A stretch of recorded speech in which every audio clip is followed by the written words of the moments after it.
نحمده ونصلي على رسوله الكريم اما بعد فاعوذ باللہ من الشیطان الرجیم بسم اللہ الرحمن الرحیم۔ سورۃ البقرہ آیت نمبر 146 کا دوسرا جز پارٹ ڈی۔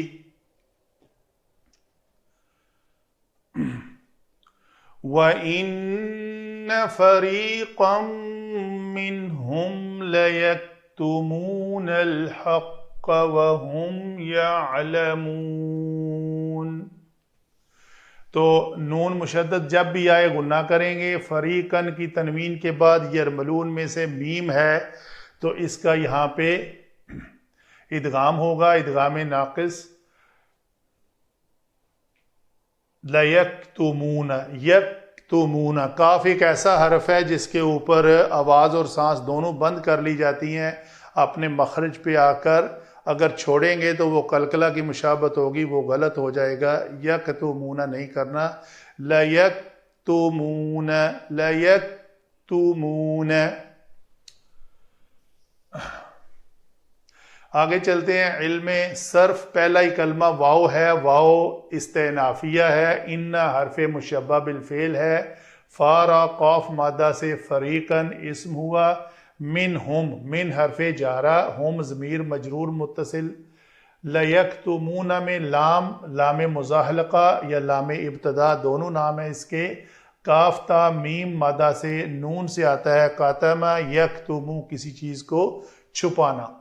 تو یکتمو، یکتمانی، یکتمون جمع مذکر غائب کا صیغہ ہے۔ الحق اسم ہوا، واو حالیہ ہے، ہم ضمیر مرفوع منفصل، یہ ضمیر مرفوع ہے۔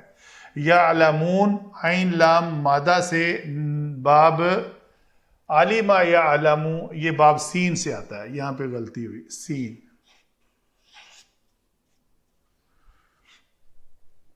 تو یہ ہوئی جی ہماری علم صرف کے مطابق الفاظ پہ بحث۔ آگے چلتے ہیں علم نحو میں۔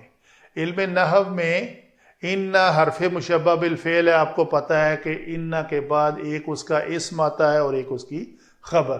دیکھتے ہیں یہ فریقاً ہے، فریقاً تنوین کے ساتھ ہے، تنوین کے بعد ایک مرکب جاری آ رہا ہے، تو تنوین والے اسم کے بعد اگر شبہ جملہ آئے تو کثرت سے اس کی صفت بن کر آتا ہے۔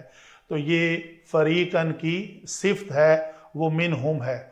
تو یہ اسم منصوب جو ہے یہ موصوف ہے اور صفت اس کی ہے منہم، تو یہ مرکب توصیفی ہے۔ تو گویا یہ مرکب توصیفی پورے کا پورا اسم ان بنا، اس حرف مشبہ بالفعل کا۔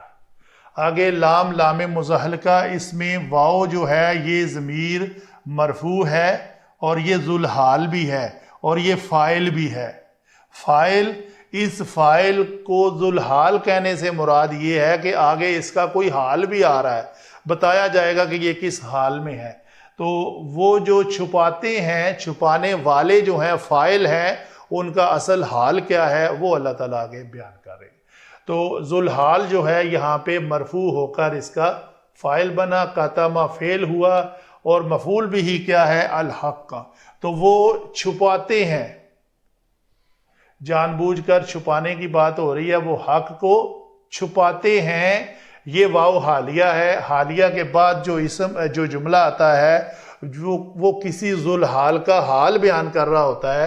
تو یہاں پہ ہم دیکھتے ہیں یہ ہم ضمیر مرفوع ہو کر مبتدا بن رہی ہے۔ یہ ضمیر ہوا ہما ہوم والی ہوم ہے، نہ کہ ہو ہما ہوم ہے۔ تو یعلمون میں واو ضمیر مرفوع ہے، وہ فاعل ہے، فعل اور فاعل مل کر دونوں خبر بن رہے ہیں اس مبتدا کی۔ تو ہم کی خبر ہے یعلمون، تو یہ جملہ اسمیہ ہو کر یہاں پہ حال من فاعل یکتمون۔ تو فاعل یکتمون کیا ہے؟ یہ واو جس کا ذکر ہم نے یہاں پہ کیا ہوا ہے۔ تو